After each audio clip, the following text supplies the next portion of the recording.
All right, Next Level Podcast listeners, thanks for joining us again today.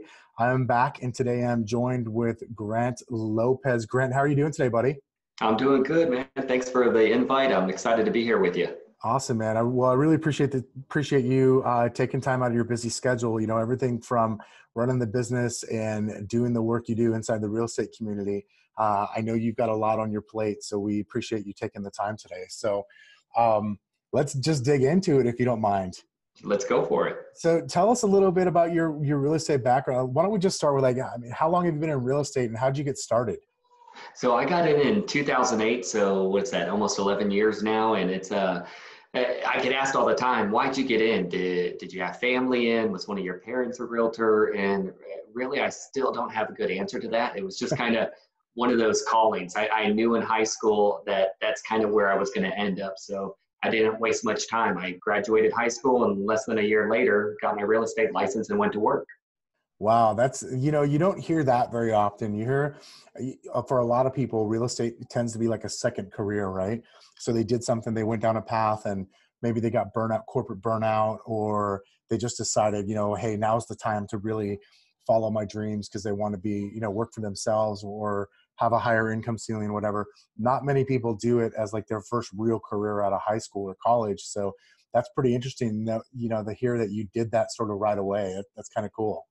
Yeah, it's definitely a risk, and it was a down market at the time. So it's like everybody kept saying, why the heck are you getting into real estate right now? Don't you know that thing's falling apart? And it was just one of those, it was a risk, but, no risk, no reward sometimes. And in my mindset, part of it was just being a naive teenager. I thought, if I can get in when it's slow and learn the market and figure out how that process works, then by the time it gets good, I'll already be established, I'll already be rocking and rolling, and I'll get to take full advantage of it rather than jumping in when it's good and then maybe I'm catching the tail end of that wave. So, I got lucky. Part of it was luck, part of it was, good timing, but it seemed to work out pretty well.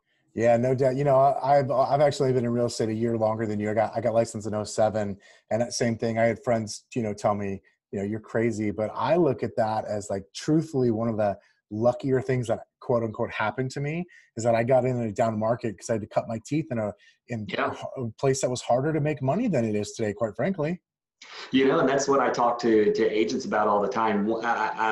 As a realtor, I wear a hat, many different hats. And one of my hats that I wear is I'm the chairman of the local board here in San Antonio. And so I get an opportunity every month to speak to all the new realtors coming into our marketplace through our new member orientation. And one of the things I always tell them is, enjoy this time. This is the easy time. This is not what it's always like. If you get in right now and you think your business is just always going to be at this level, you're wrong. You need to be prepared, save your money now, pay your taxes, really learn the business and don't take it for granted because it's not always going to be this easy. Yeah, man, that's so true. I don't know that anybody ever, I can't say that I've heard people say that, but like that really is, it is the case, and there are cycles. And I think a lot about business too, the more I've learned about business is sometimes, it's about definitely riding the waves up. And then sometimes it's more about survival when it gets tough, and just being able to ride that out. That alone is what helps people gain market share in the long run, is because not everybody's going to make it out of the tough times, right? And that's the actual truth. I look at our local marketplace here in San Antonio, and I know the last time the market was at its peak, we were pushing 12,000 or a little over 12,000 realtors in our area. But as soon as the market adjusted, it went down to almost half. It went down to a little more than half. It was like 5,000 or 6,000 realtors left over. Whoa. And so I always had that in the back of my mind, is at some point this market is going to adjust. And the strongest and the ones that treat this as a profession and work on their craft daily are going to be the ones that make it through that next cycle. But it is going to be a challenge. And so every day, just preparing through that, through, developing skill, developing negotiation, continuing education, networking, to really work on this business so that I can sustain it into the long haul, because there is no plan B for me with no college degree and no first career that I went through. This is it. I've got to make it work, and I've got to be here for the rest of my career. That's awesome, man. I love that. I knew I liked you the minute I met you, and the no plan B thing is definitely something I can also relate to. Is like, you know what, it's plan A and then plan A and more of plan A, right? That's exactly right. That's awesome. Work and work some more. Yeah. So that's cool. So you're also involved there in the local community, being president of the board. How did you get involved in doing some of that stuff? Like any volunteer position, I think it starts with a personal ask. Somebody asked me and said, hey, you need to get involved, and you'd be a great fit for this class or for this committee.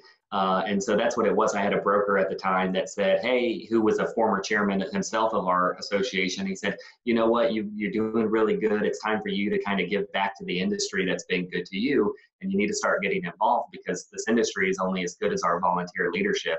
And so he got me involved in a class locally called the Texas Realtors Leadership Program, which is a program established here through our state association to kind of, foster leadership and help groom future leaders.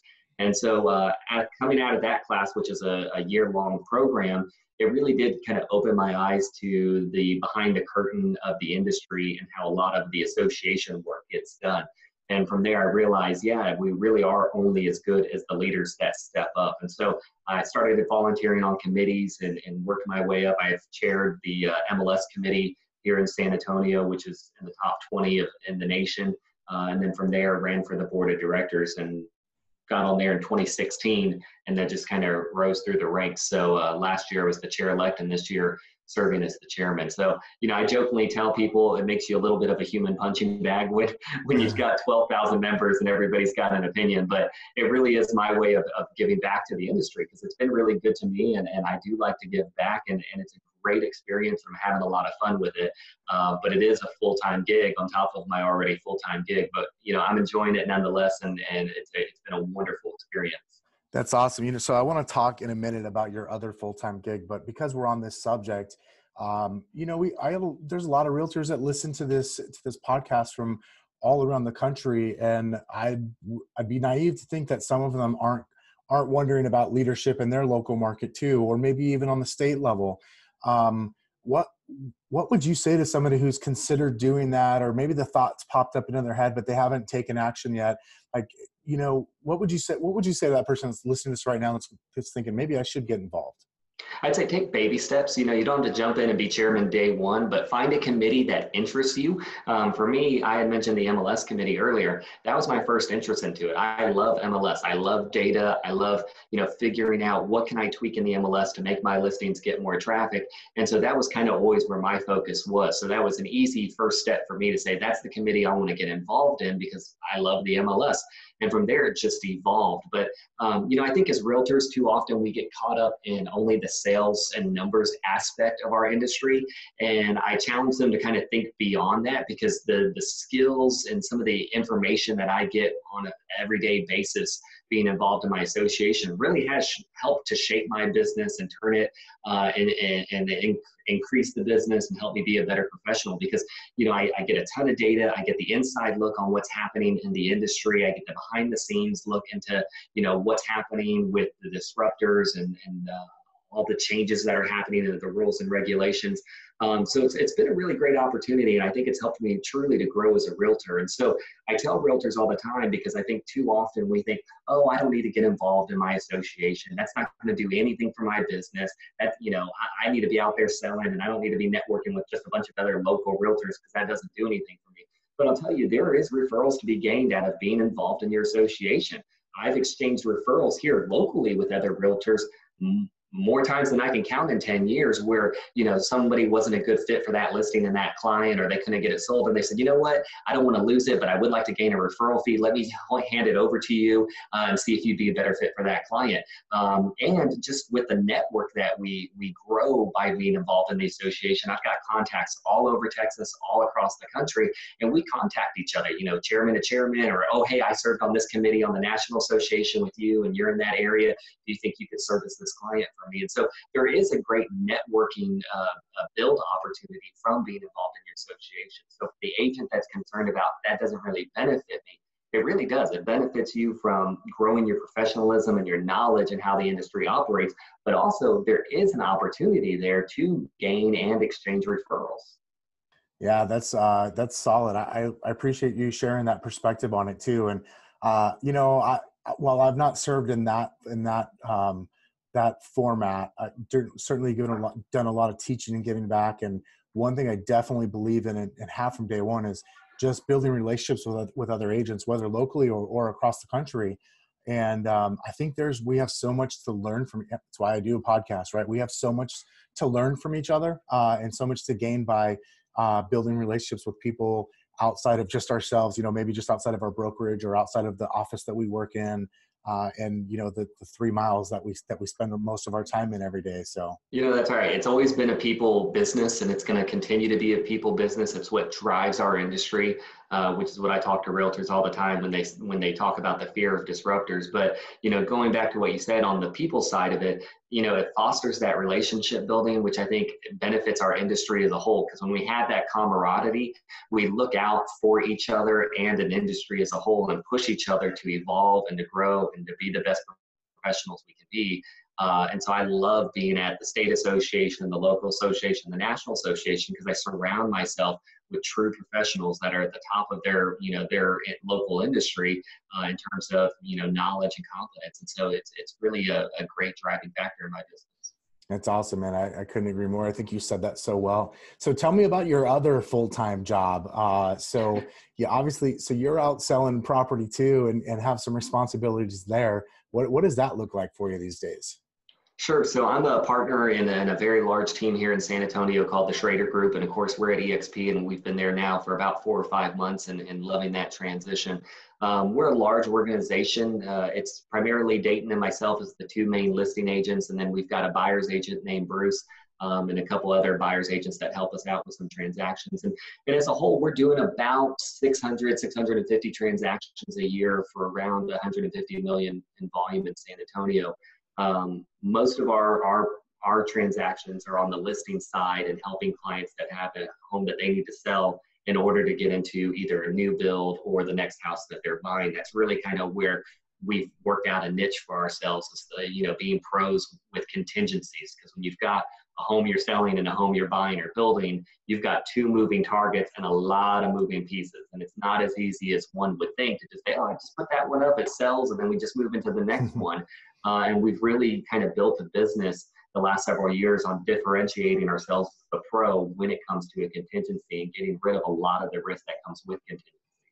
Yeah, I love that. You know, you're so clear on what your niche is and who your target is. That's really cool. I agree. That's a skill set, and it is not something that is easily managed. And obviously, you've shown that you can take this skill set of being able to help folks who are looking to go concurrently from one home to the next, you know, and help a lot of them do that by getting really narrowly focused.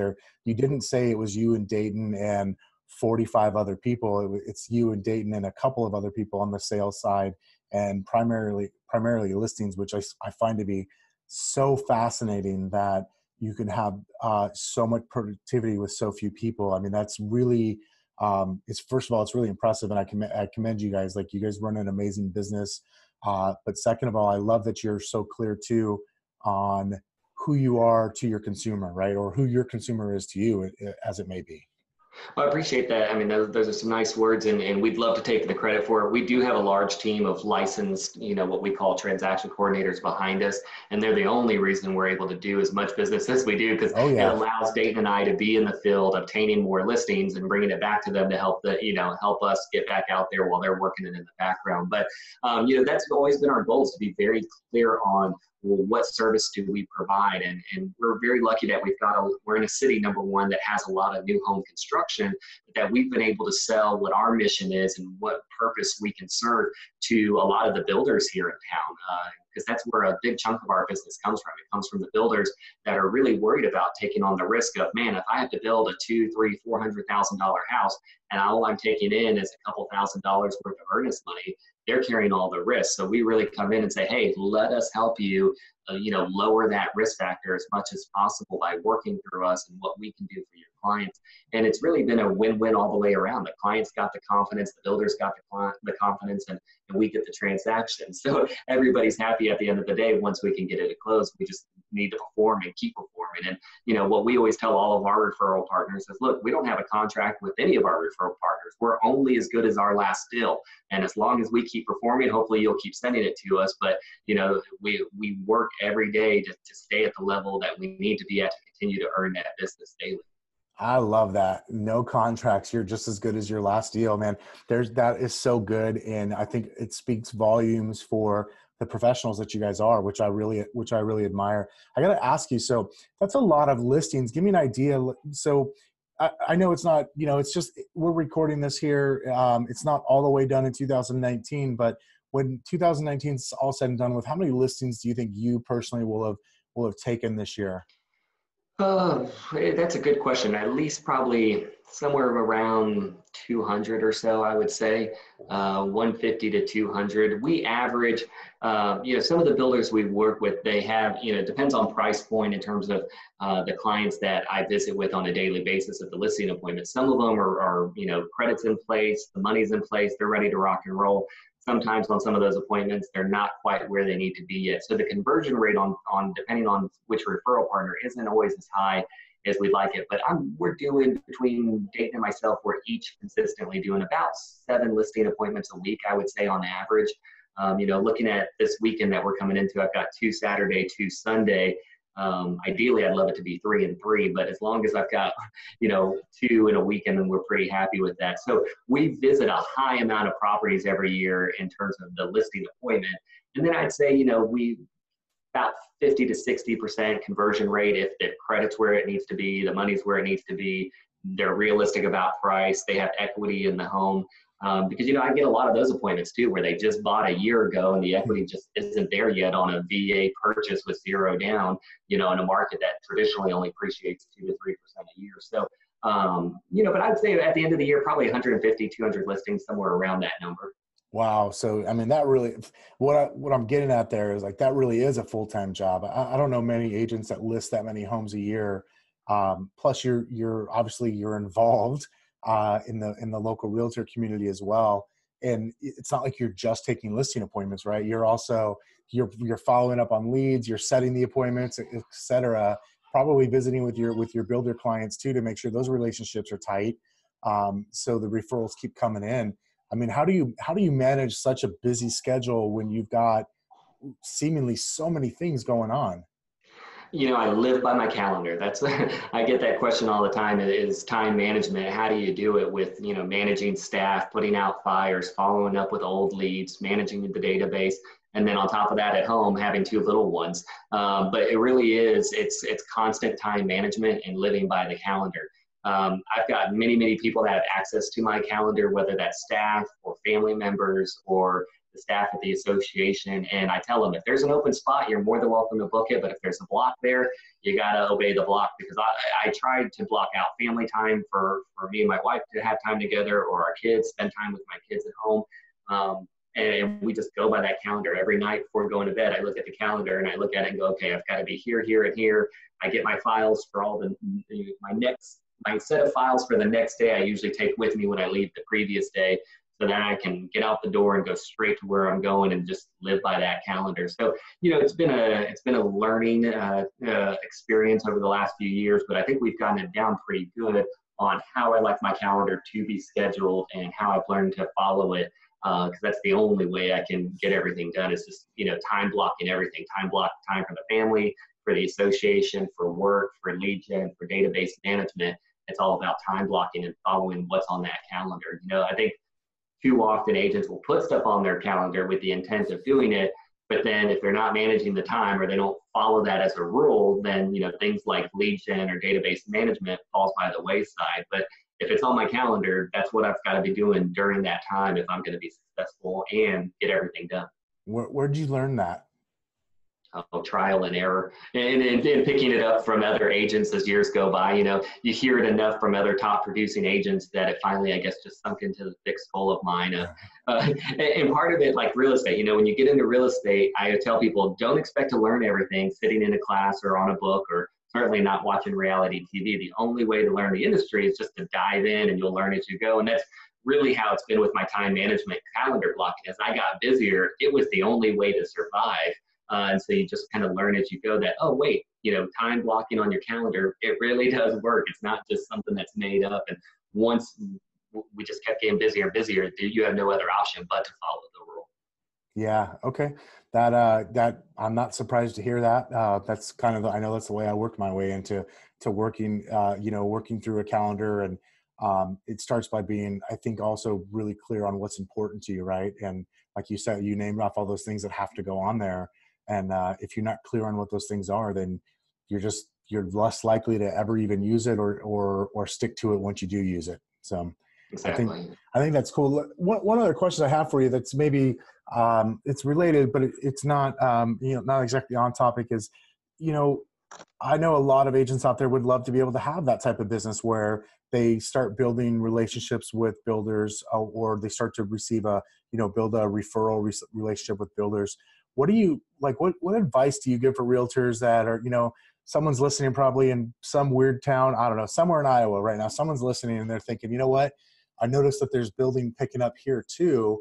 What can I do? Like, what are the first steps for somebody who wants to break into that? Is it just because you know somebody, or is there something practical somebody can do to go out and start to build a business like that? It's a great question, and I think what you hit on is two key points. Number one, it is about relationships. A lot of times it's purely we've developed a relationship with somebody that has really secured that source for us, and then once that friendship's in there, people like to do business with people that they like. So I think that's a big part of it. But number two, it's consistency, like anything else. I think too often I see people join an organization or an association or some sort of networking thing, and they expect to see results really quick. And they go to one or two events and they go, okay, well, I'm not seeing anything. This isn't worth my time. I'll tell you, some of our biggest accounts we worked on for 6 months to a year before we ever started seeing anything come out of that. But it was just the persistence of, I'm going to book a meeting or a lunch or a coffee with this director of sales, and I'm going to get it at some point. I'm just going to keep calling and calling, or our business development people keep calling and staying on top of that until they finally get a yes. And it's consistency on the visits as well. So popping into the models and seeing the sales reps, or trying to consistently be in front of the sales staff as much as possible, has really been the key for our team to go from 150 up to where we're at right now at 650. It's been persistence and consistency and just going after it. It's not a hey, I brought you lunch, hey, where's my deal? And it's not a, oh, I was in your sales meeting, where are my deals?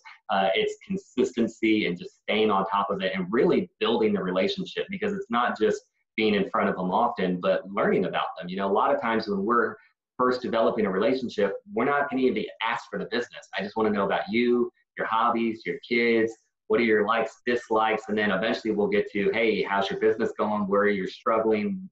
Is there something we could help you with? To, hey, here's where I think I can help you, and let's try this out. And once we get that relationship going, it's no longer just about, oh, we're just exchanging referrals. It's about, no, I'm helping you as a friend, you're helping me as a friend, and we're going to grow together. So I tell people, if you're interested in it, anybody can do it. There's no special power that we have over any other realtor. We all have access to the same tools, the MLS, all the marketing. We all do basically the same thing, but we've gotten really good at developing relationships, being persistent, and then staying consistent with our level of service that we provide to our referral partners. Yeah. I think that's so good. You dropped a lot of really good nuggets there in the last minute or two. It actually reminded me of somebody who, I don't know for sure if you know him, but I know Dayton does. A good friend of mine, Greg Gale, who is a mortgage lender and coach with the Core. And so him and Dayton have met each other, know each other through there. And, so much of what you just said is the way I perceive, and not just perceive, but it's the way I witness Greg operate his business here locally, because he's our mortgage partner and has been for 7 years now. And I've actually had him as a guest on the show before. And he's it's those principles. I think you nailed it. There was really a lot there that you just said, that I think any real estate agent, regardless if they were trying to go after, say, builder business, like what we happen to be talking about, or anything else, it's those principles that can just help you build a really great business regardless, right? Exactly. I listen to Dave Ramsey a lot. One of the things he always talks about when he's talking about people that own their business is, half the battle with when anybody's hiring somebody to do something is, will they show up on time and will they do what they say they're going to do? And Dave always tells people, look, if you just do those two things, you'll beat out 90% of your competition. And it's something that, we always pride ourselves on. And again, going back to, we don't have contracts. We're only good as our last deal. So we've got to show up and we've got to perform day in and day out, or there's no business to work. Yeah, so true, man. It's so true. That was solid. Well, listen, Grant, like the last question I have for you, which is kind of, off the fly, but it's something that I like to ask people, especially with people with your type of experiences. What are the 2 or 3 things that somebody can do to be better, whether that's better at selling more real estate, having a more balanced life, maybe just having a better life, if you will, because you've got a lot going on. You've got little ones at home, so you've got a family, you got the business, you got the association that you're involved in. What are your top 2 or 3 pieces of advice for just kind of kicking more butt? You said the key word first off is balance. I would say, as realtors, we have a habit of we want to go nonstop. And the problem with going nonstop is, yes, it's awesome to produce it and have that income. But number 2, if you go nonstop, you're going to get burnt out. And it can happen to the best of us. Doesn't matter how long you've been in the business. So maintaining that life-work balance, I think, is key. And that goes into what we talked about earlier, is if you want to excel, you've got to really time block on your calendar, decide what's important to you, and put that onto your calendar. So if that's family time, great, put some family time on there. If it's vacation, if it's working out at the gym, doing yoga, get that kind of stuff on there because you need that. It can't just be work nonstop. If, I think a lot of realtors are like me, where if you don't put that on there, you're just going to go, but you're going to go straight into the ground. And I have that habit of, if I don't have those blocks on my calendar, I will just keep working day in and day out. Before I look up, I'll go, oh, it's been 40 days that I've worked nonstop without a day off where I was just unplugged. So it's great to excel, but make sure you have that balance in putting it on your calendar, and put everything on your calendar. If you need to lead gen better, great, plug that into your calendar. If you need to make some time to farm your database, make sure that's on your calendar as well. Or even simple tasks, like if it's just hey, I do a quarterly letter of the heart, make sure you have that on your calendar, consistently, so that you remember, oh yeah, it's the end of the quarter and I need to send that out by the end of next week to hit my deadline. Those are, I think, 2 of the best things you can do: life work balance, and make sure you're time blocking on your calendar.